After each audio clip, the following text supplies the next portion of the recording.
O estudo de hoje, a semana passada, fez algumas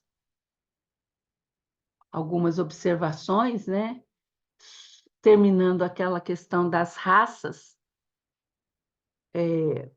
de todas as raças da civilização humana, pós-diluviana, né?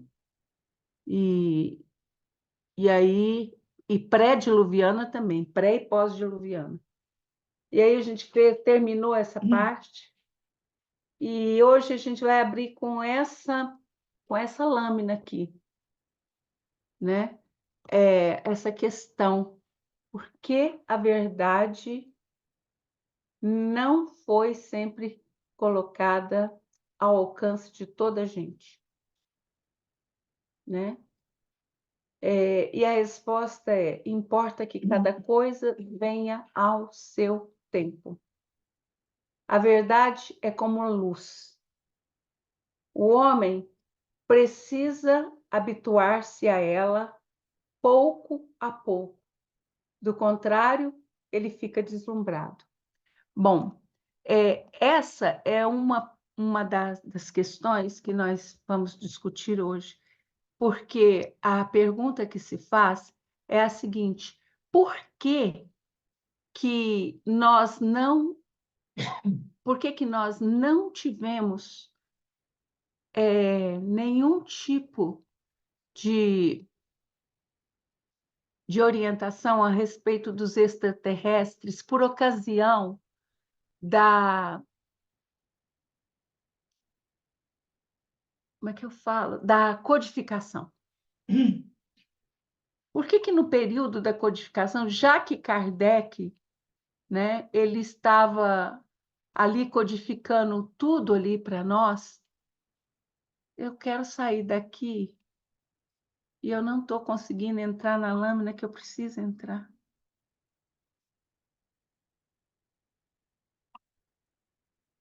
Só um instantinho, por favor.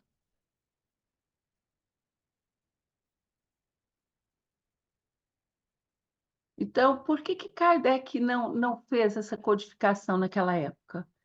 Ele podia ter feito naquela época, né? Ele podia ter aproveitado que o assunto, né, era exatamente a questão da codificação, dos espíritos, né? Ele podia ter aproveitado aquilo e ter inserido o assunto relacionado a, aos OVNIs, aos extraterrestres, e já trazer junto com a terceira revelação é, o esclarecimento, né, de tudo aquilo que a gente teria que saber no futuro.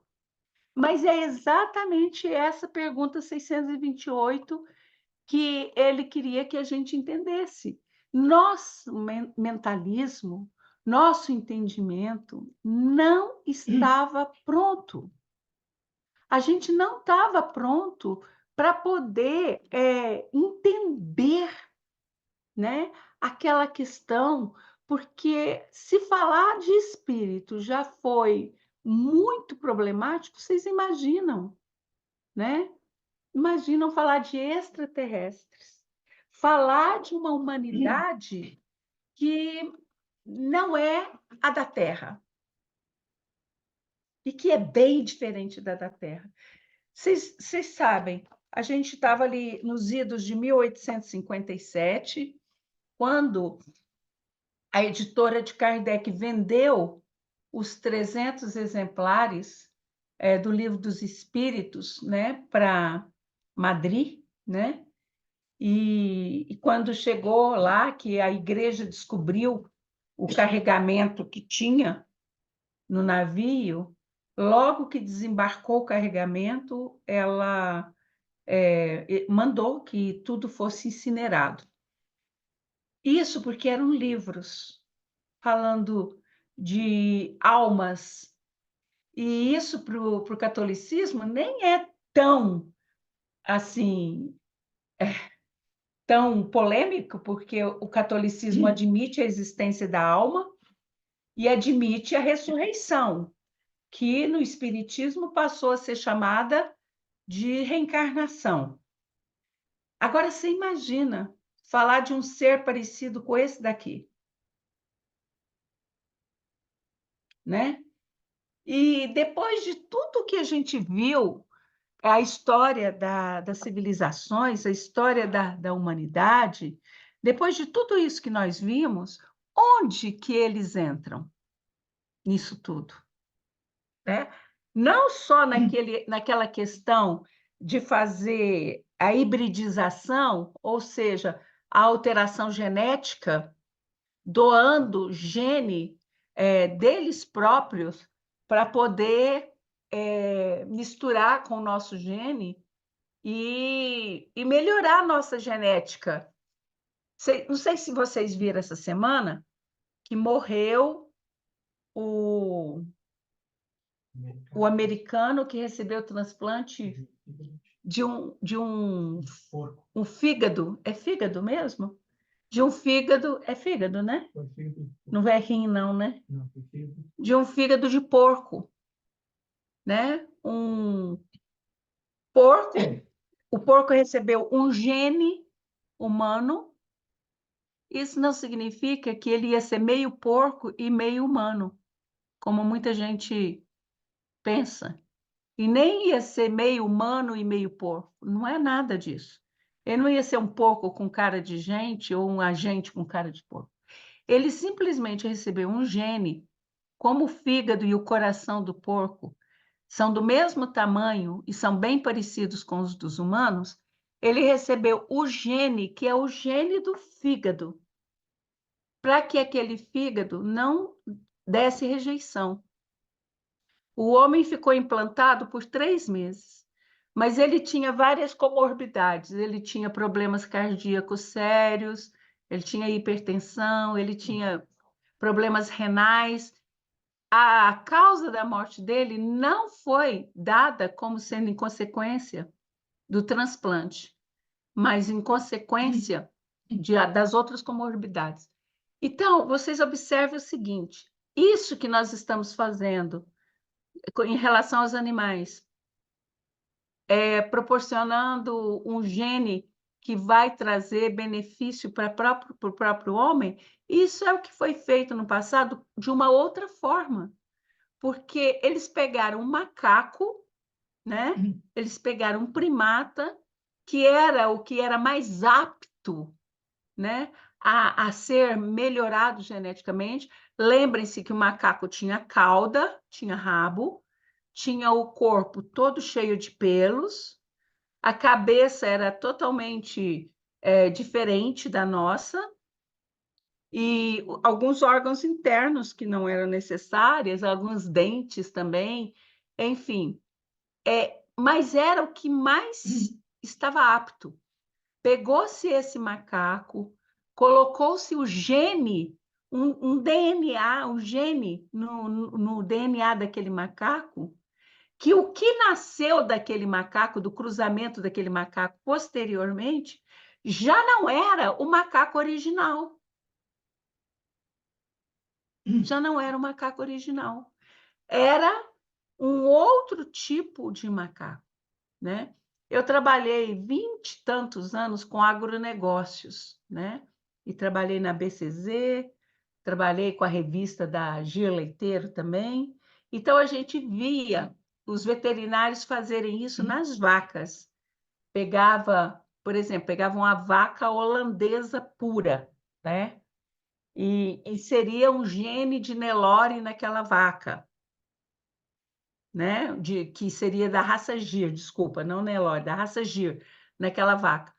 E aí criou uma terceira vaca, que não era Gir, que não era holandesa, criou-se o girolando. E essa vaca girolando, ela tinha as aptidões da holandesa e as aptidões do gir.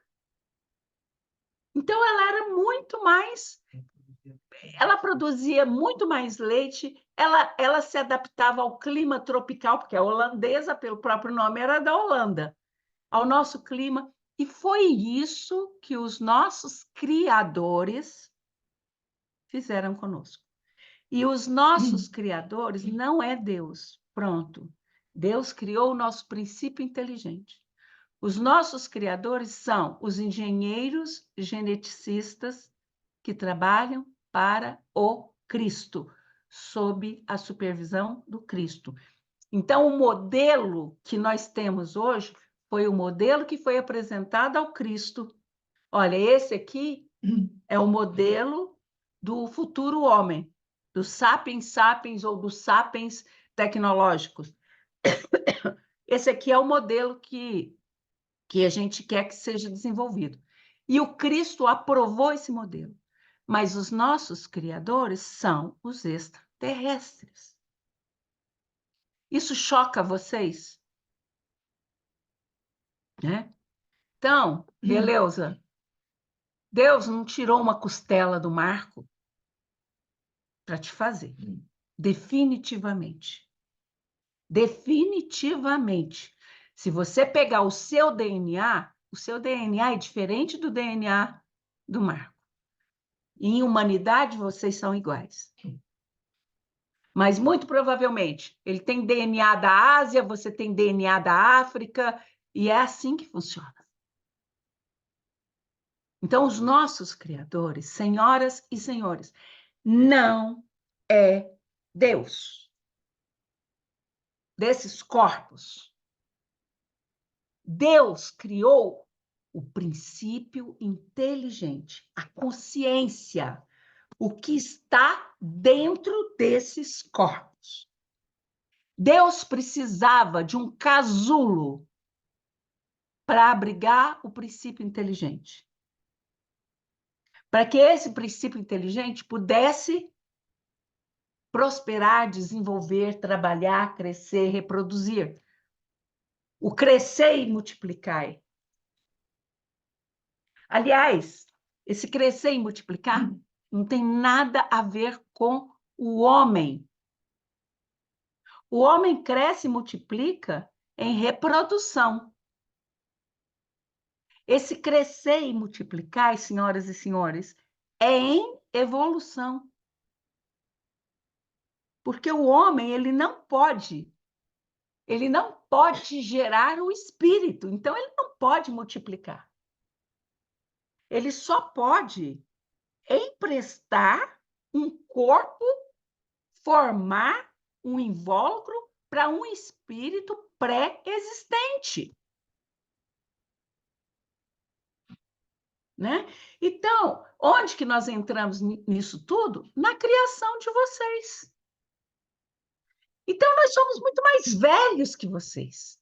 Porque para nós termos chegado ao patamar de sermos convocados pelo Cristo para criar o arquétipo, o modelo arquitetônico da Terra, para poder criar um modelo, apresentar ao Cristo um projeto do homem. Olha a inspiração de Leonardo da Vinci. Leonardo da Vinci foi levado lá atrás, em desdobramento, aquele homem de Trevisan, né, que fala, ele foi levado, ele viu esse trabalho e ele trouxe isso na sua arte, sem poder falar o que ele viu. Porque Leonardo da Vinci, em toda a sua obra, tem o ocultismo, porque ele não podia falar. Se ele falasse, ele seria assassinado, ele seria morto, martirizado, queimado vivo. Né? Então, nós entramos aí. Nós, entidades biológicas extraterrenas, da nossa categoria, e é isso que nós vamos falar hoje. Somos os seus criadores. E nós não estamos falando isso para criar seguidores, nem fiéis, nem adeptos, nada disso para nós conta. Nós só estamos revelando a vocês a verdade, tirando, rasgando esse véu espesso que encarnação sobre reencarnação, vida sobre vida, fizeram vocês serem cegos. Não deixaram vocês enxergar. Chega! Acabou. E a verdade vem aí a galope. A galope. Escuta o que eu estou te falando. Então, é aí que nós entramos. Né? Não tem nada de 7 dias.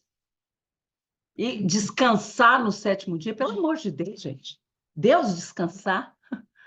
Deus cansa?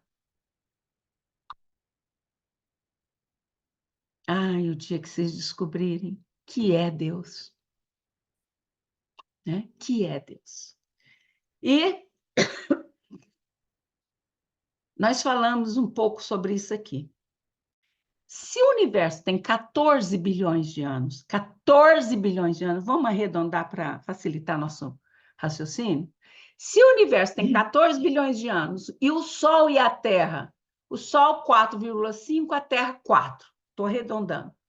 Se a Terra tem 4 bilhões de anos, nós temos aí um hiato de 10 bilhões de anos entre a criação do universo, que é isso aqui, ao Big Bang, com a criação do universo, nós temos um hiato de 10 bilhões de anos entre isso aqui e isso aqui. Isso aqui, ó, a Terra primitiva. Do nosso universo. Do nosso universo. Mas, gente, o que aconteceu nesses 10 bilhões? Houve aí um hiato, ficou tudo parado, Deus ficou pensando o que ia fazer, o que aconteceu nesses 10 bilhões de anos, né? A gente precisa entender que eu vou voltar no raciocínio que eu fiz com vocês. Que se o sistema solar, e em especial a Terra, foram criados sob a égide de Micá, ou na sua língua, do Cristo que vocês conhecem, esse Cristo já devia ser um senhor. Bem idoso. Bem idoso. Para ele ter chegado no patamar de ser o criador de um sistema solar, e isso eu estou falando só do de vocês, viu? Não estou falando dos outros, que Emmanuel até cita na sua obra. Se chega no patamar dele ser o Cristo, quantos anos teria o Cristo? Quanto tempo levou para ele evoluir? Né? Tá certo? Então, prestem atenção. Esses 14,8 bilhões de anos, né? Desculpa, 13,8 bilhões de anos, ou seja, 14 bilhões de anos, né? Pode ser exatamente a idade que o Cristo tem. Pode ser, porque ele pode ter evoluído muito rapidamente, ou ele pode ter 8 bilhões de anos, 10 bilhões de anos, não é? Se nós temos dois e não conseguimos evoluir. Vocês concordam? Agora pensa bem, se a Terra tem 4,4 bilhões de anos, 3,8, né? 4 bilhões de anos. Está nesse estágio de mundo primitivo? com 3,8 bilhões de anos, ou 4 bilhões de anos, ela ainda está nesse estágio de terra de provas e expiações, se a humanidade da Terra está nesse estágio ainda, quantos bilhões foram necessários por Cristo ser o Cristo que ele já era? Né? Então, nós temos que entender, senhoras e senhores, que o que aconteceu com os princípios inteligentes criados lá naquele momento do Fiat Lux ou do Big Bang, né? E que antecede a criação da Terra. Então, vamos falar de até 10 bilhões. Muitos mundos evoluíram. Esses princípios inteligentes, eles não ficaram parados. Eles não ficaram ali parados esperando alguma coisa acontecer. Olha só o pensamento dos terraplanistas, né? Porque isso é um pensamento de terraplanista. Você imagina, se a Terra foi criada, se o universo foi criado há 14 bilhões de anos, Deus ficou esperando 10 bilhões de anos para criar o nosso Sol, ou o Sol de vocês, né? Ele ficou ali parado. Não, vamos esperar passar 10 bilhões de anos para a gente criar o Sol, criar depois, vamos esperar mais meio bilhão de anos para criar a Terra, né? Então, o que aconteceu com esses princípios inteligentes que antecederam a criação da Terra? Eles não ficaram parados. Eles não ficaram estacionados, esperando a Terra ser criada para eles poderem se transformar em hominídeos, depois em Homo sapiens, ou antes de Homo sapiens, Homo habilis, Homo erectus, depois Homo sapiens, depois sapiens sapiens, depois sapiens tecnológicos. Eles não ficaram esperando. A criação é dinâmica. Tudo no universo se move. Tudo se move, é dinâmico, é interativo, é conectado, nada fica estagnado, nada se perde, nada se desperdiça. Eu falei para vocês que o Cristo, mesmo ele sabendo quem eram os reptilianos, ele aceitou a presença dos reptilianos aqui porque eles seriam úteis, né? Então, só para vocês se recordarem, quando vocês foram exilados de Capela, né? Quando vocês foram exilados lá de Capela, Capela estava entrando na fase de mundo de regeneração. E quantos 1000 anos fazem isso? No mínimo 10.000 anos. Né? Quantos 1000 anos fazem isso?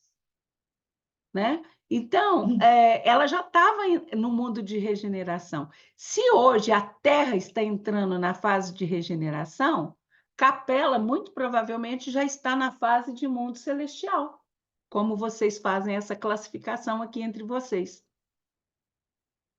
Né? Então, o Cristo, esse Cristo a quem eu sirvo, e que eu chamo de Cristo cósmico, porque vocês conhecem o Cristo local. E o Cristo local, ele é uma fagulha, ele é uma radiação da consciência crística universal, cósmica, né? Então, o Cristo cósmico, que ele é da ordem dos Melquisedeques, né? Que no universo ele tem um outro nome, nem tem um nome pronunciável, gutural, que sai pela garganta. Mais próximo, Micael e qualquer coisa assim, né? Então, o Cristo, ele já era Cristo em Capela, quando Capela estava entrando em regeneração. E já possuía, e Capela já possuía, ela era muito mais velha que a Terra, porque se a Terra estava sendo formada, né, há 3,8 bilhões de anos, Capela já era muito mais velha na Terra. E a Terra era mundo primitivo. Capela era mundo de provas e expiações. Quando a Terra passa para mundo de provas e expiações, Capela passa para mundo de regeneração. A Terra agora passa para regeneração, Capela passa para os mundos celestiais, evoluídos, felizes, iluminados e qualquer nome que vocês dão. Né? Então, é de supor que, como Cristo, outros povos, outras entidades também, né, progrediram, se desenvolveram, se tornaram sábios, evoluídos. Outros ainda permaneceram presos nas linhas de ilusão, até hoje, até os dias de hoje. Né? Na ilusão do poder, na ilusão das glórias, das conquistas. Né? Muito antes da Terra ser formada ou desenvolver-se de mundo primitivo para provas e expiações, isso já estava acontecendo. Então, não é novo. Não é novo esses ciclos, né? Esses ciclos que a Terra passa. Tem ciclos de 3.000 anos, tem ciclo de 5 a 6 mil anos, tem ciclos de 23 mil anos. São ciclos universais.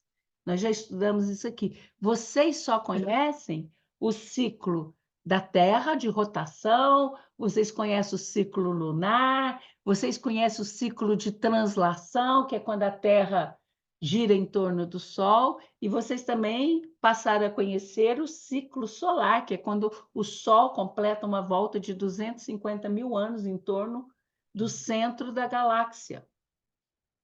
Mas existem vários outros ciclos. E esse, agora, pelo qual vocês estão passando, é um ciclo muito pesado. Muito pesado. Né? É um ciclo de 23 mil anos. É um ciclo muito denso, né? De mudança de civilização. É algo parecido com o que aconteceu em Sodoma e Gomorra. Aliás, é bom falar em Sodoma e Gomorra.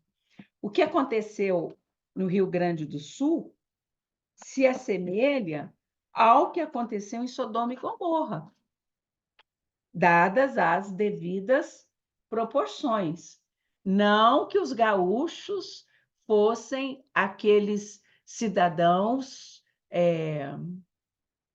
amorais, transgressores e cheios de pecado, como diz a Bíblia, lá de Sodoma e Gomorra. A minha comparação aqui é no sentido de renovação. Renovação cíclica de meio ambiente, né? E quando tem um desastre como esse que houve em Sodoma e Gomorra, ou como está acontecendo no Afeganistão, nos Emirados Árabes, no Rio Grande do Sul, vai continuar acontecendo em outros lugares, preparem-se. Vocês lembram que eu falei que não vem assim, cai tudo, então vamos destruir o Brasil. Não. Cai aqui, depois acontece um outro acidente acolá, depois acontece outro acolá. Eles vão... Por quê? Porque a humanidade ela não vai ser dizimada, porque senão viria um raio do céu, como muitas vezes está escrito na Bíblia, dizima tudo, pronto, acabou. Vem um novo meteoro, dizima a Terra, vem um novo dilúvio, mas não é assim. Essa população, porque senão Deus não permitiria que nascesse tantos cristais, tantos pleiadianos, como estão nascendo. Né? Então, eu quero que vocês entendam que entre a idade do universo e a formação da Terra, nesse hiato de tempo, muitas civilizações cresceram, desenvolveram, evoluíram, né? Os seus mundos muitas vezes deixaram de existir. Outras, os seus mundos passaram por grandes transformações, né? E eles também passaram por grandes transformações. Em outros casos, eles deixaram os seus mundos para ir conquistar outros mundos. que é o que a Terra está tentando fazer agora, procurando um planeta parecido com as condições aqui da Terra, para tentar colonizar Marte, colonizar esses outros planetas, é o que está acontecendo. E eu pedi ao meu canal que optasse por essa figura aqui, dentre todas que ela me apresentou, pelo seguinte, eu quero falar uma coisa para vocês, né? Aqui nós temos o que comumente a sua ciência classifica como greys, mas esses aqui não são greys, embora sejam parecidos. Os greys legítimos, eles são aqueles pequenininhos de 1,20 m de altura, no máximo, né? Eles são bem típicos. E entre esses greys, a maioria deles são aquilo que eu falei para vocês. Eles não são totalmente biológicos. Eles têm uma parte biológica, mas tem uma grande parte tecnológica. São ciborgues, como vocês chamam. E a maioria deles, muitos deles, não todos, porque tem aqueles greys que são os greys que nós chamamos de greys originais, né?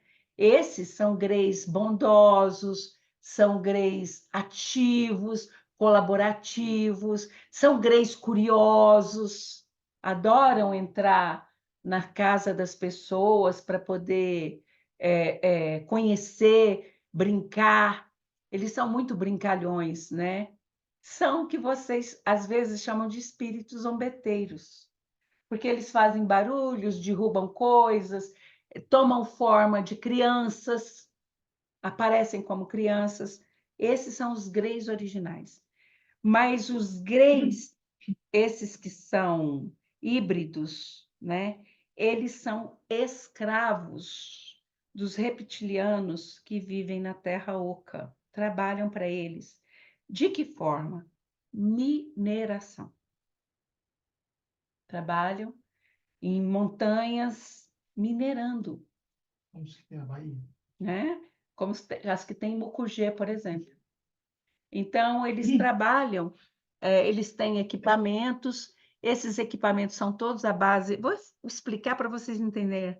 Uma espécie de laser, que esse laser, ele não explode como as suas dinamites, mas quando o laser penetra na rocha, ele dilui a rocha. É como se fosse brita, né? E aí eles fazem os carregamentos e levam para os... Isso não é todo tipo de rocha, claro, e levam para os reptilianos porque eles transformam isso em energia. Eles precisam de energia elétrica, eles precisam de energia na Terra Oca. E eles obtêm essas energias, muitos de combustível e tudo através de minerais, através de rochas, né? Então, eles têm muitas áreas de mineração na Bahia, eles têm área de mineração no Piauí, eles têm áreas de mineração no estado de Goiás, em diversas áreas, né? Então, esses são os greys pequenininhos, mas que não são os originais. Eles são simplesmente escravos, robôs. Poderia ser chamado de robôs. E por que eu optei por esta imagem? Porque esta imagem aqui é uma imagem muito próxima de várias raças, inclusive os arturianos. Vocês têm uma visão poética dos arturianos, azulzinho, azulzinho, aquele azul bique, né? Esse azul aqui, ó, que é a visão poética de vocês. Eles não são nesse tom de azul. Eles têm a pele cinza azulada, aquele misto entre cinza e azulado. E como eles têm uma aura muito azul, que eles trabalham ligados com o primeiro raio, né? Que é o raio, exatamente o raio do arcanjo Miguel. E quem é o arcanjo Miguel? Micael, Mica, né? Então, eles têm uma aura muito azul e é por isso que os videntes passaram a descrevê-los, a desenhá-los, sendo totalmente azuis. Mas isso aqui é uma forma que mais se assemelha com várias raças, né? Mas tem um detalhe também. Além das raças extraterrenas, com as quais essa forma aqui se assemelha muito, tem a sua raça, a raça humana, que está lá na Terra, lá na frente, já na quinta dimensão, no final da quinta dimensão. E eles têm tecnologia, e é o que eu falo, não é misticismo, não é magia, eles têm tecnologia para voltar no tempo. A sua ciência já tem tecnologia, a sua ciência já descobriu mecanismos para mover moléculas de um tempo para outro. Então, eles têm tecnologia para voltar no tempo. E um desses seres é um dos tripulantes de uma das naves que caíram, que foram abatidas e que caíram naquilo que vocês conhecem como Área 51. Morreram alguns tripulantes, outros sobreviveram. Os números que eles passam é totalmente fictícios. Eles foram prisioneiros, sobreviveram por quase 3 anos, alguns, e um deles foi o que sobreviveu mais, cativo, totalmente cativo, escravo, tirando deles as informações. E ele não é extraterrestre. Ele é humano da Terra. E por que ele ficou com uma forma parecida com essa? Por causa de guerras, de radiação, de radioatividade, desculpa, de radioatividade, né? Por causa da própria mutação natural. Não tem mais necessidade de pelo, né? Não existe uma necessidade. O pelo ele existia quando o homem não sabia ainda se cobrir com couro para se abrigar do inverno. À medida em que ele foi aprendendo a se proteger do frio, o pelo foi tornando-se desnecessário, né? Então, essa aqui é, vamos dizer assim, a forma humana do futuro. Ou seja, você está nos dizendo que Né? teve uma guerra nuclear. Que teve. Vieram para tentar... Olha, falar para vocês assim, o Euler está fazendo a seguinte pergunta. Então, você está me dizendo que vai acontecer uma guerra nuclear? Prestem atenção, quando se fala em guerra nuclear, vocês pensam logo numa terceira grande guerra em que todo mundo mata todo mundo. E não é isso não, Euler. Você tem que lembrar que os experimentos nucleares feitos no fundo do oceano e que macularam ou atingiram os seres marinhos e que vocês comem esses peixes, vocês estão comendo radiação nuclear. Se você pensar nos experimentos nucleares feitos no deserto, você tem que pensar que essa radiação ela ficou na atmosfera da Terra. Quando essa radiação desce para a crosta e é depositada no solo, quando vem a agricultura, as plantas, essas plantas, elas absorvem sais minerais, elas absorvem nutrientes, elas absorvem radiação. Os animais que comem as gramíneas, que comem essas plantas, né? E por vez, eles estão comendo plantas radioativas, num maior grau, num menor grau. E vocês vão se alimentando da carne desses animais e vocês também vão acumulando radioatividade. Então, se você pensar no tempo do Cristo, há 2000 anos, se você pensar na Idade Média, e se você pensar nos dias de hoje, aí você vai falar, mas não tinha informação. Mas o número de câncer, porque câncer é uma doença radioativa, que gera mutação nos genes, nas células. As células anômalas é que vão se transformar em tumores, né? Elas vão se reproduzir, vão se transformar em tumores, que podem ser benignos ou malignos. Mas então vocês têm que entender que o que gera o câncer é radioatividade, porque a radioatividade é que causa anomalia nas células, que causa alteração genética, que causa deformação, né? Então, quando os arturianos fazem um trabalho de terça-feira, eles fazem exatamente essa limpeza celular. Eles já falaram isso. Eles fazem, quando eles fazem, respira, porque precisa oxigenar o seu sangue. Para o seu sangue levar oxigênio puro para as suas células, é quando eles estão fazendo a limpeza celular, tirando o máximo que eles conseguem tirar de radioatividade. Agora, mas então tem câncer por causa da radioatividade. É necessário que haja o escândalo. Mas é porque um escândalo vem. É necessário que a pessoa passe por uma enfermidade terminal, é necessário que a pessoa passe por um sofrimento longo, é necessário que a pessoa passe pelo constrangimento da quimioterapia, da radioterapia, etc. e tal, porque ela está resgatando o karma do tempo que ela era um carrasco lá nas prisões da igreja, nas prisões chinesas, nem fala nas prisões chinesas, né?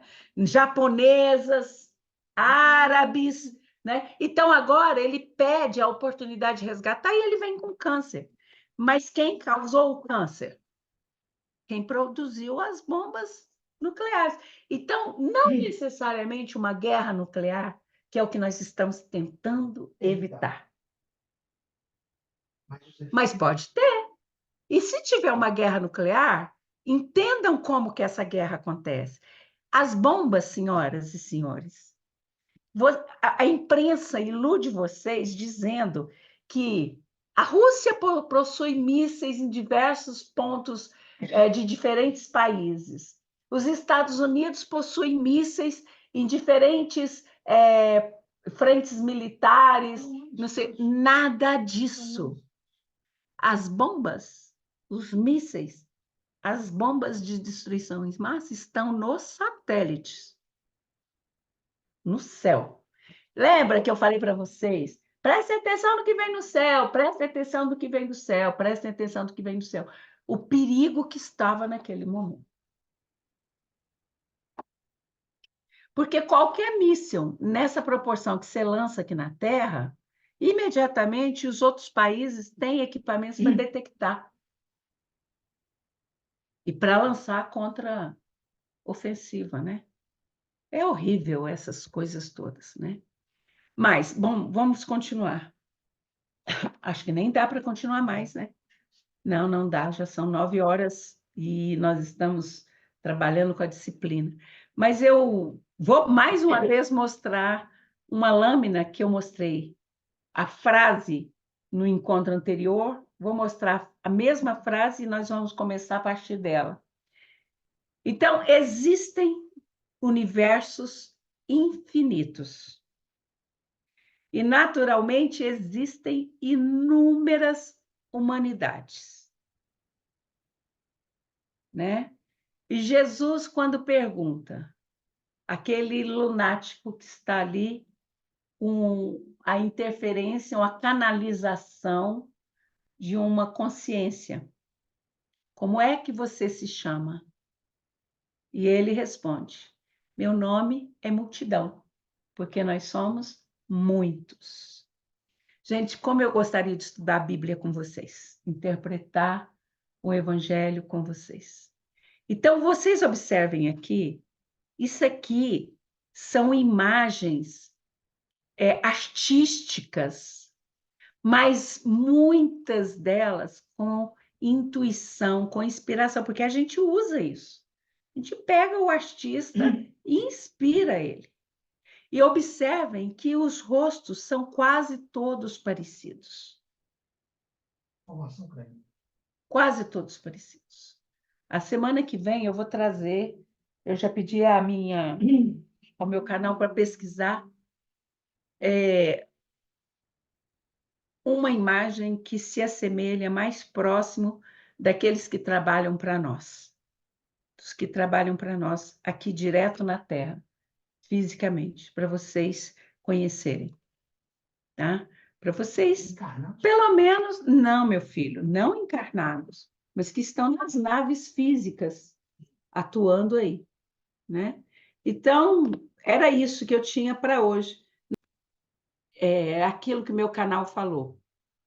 O fato de Deus ter reunido, né? A gente fala Deus, né? Ou a espiritualidade, né?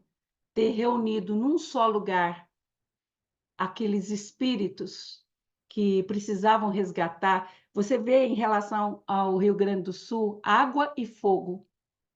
A tragédia de Santa Maria, né? Pelo fogo, a Boate Kiss, com 250 mortes. quase 300 mortes, e agora a água. E não foi só 150 mortes. Não foi. Tem muito mais mortes. Muito mais. Só que eles não estão dando conta de quem desapareceu, de quem não desapareceu. Vai aparecer muito mais corpos ainda. Então, você vê fogo e água. E vem ar. Frio. Né? Não.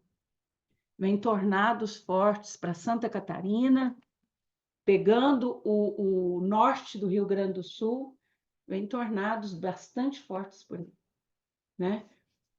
É a natureza, meus irmãos. Então, Deus reúne naquele lugar as pessoas que precisam passar por aquela prova, mas isso não exime a humanidade de não socorrê-los, de não ajudá-los, de fazer qualquer coisa que possa aliviar o sofrimento daquelas pessoas, ainda que seja uma única prece, né? Então, orem por eles, se coloquem no lugar deles, porque essa destruição, ela é peregrina.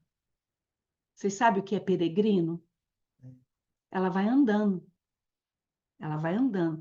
Se vocês lembrarem, a Bahia passou por uma situação parecida, o estado do Rio de Janeiro, as regiões de Petrópolis, né? Ali a região dos lagos, o estado de São Paulo, ali há pouco tempo, é uma destruição peregrina. Ela vai visitando estado por estado. E por que está acontecendo isso no Brasil? Me permitam mais 5 minutos. Por que está acontecendo isso no Brasil?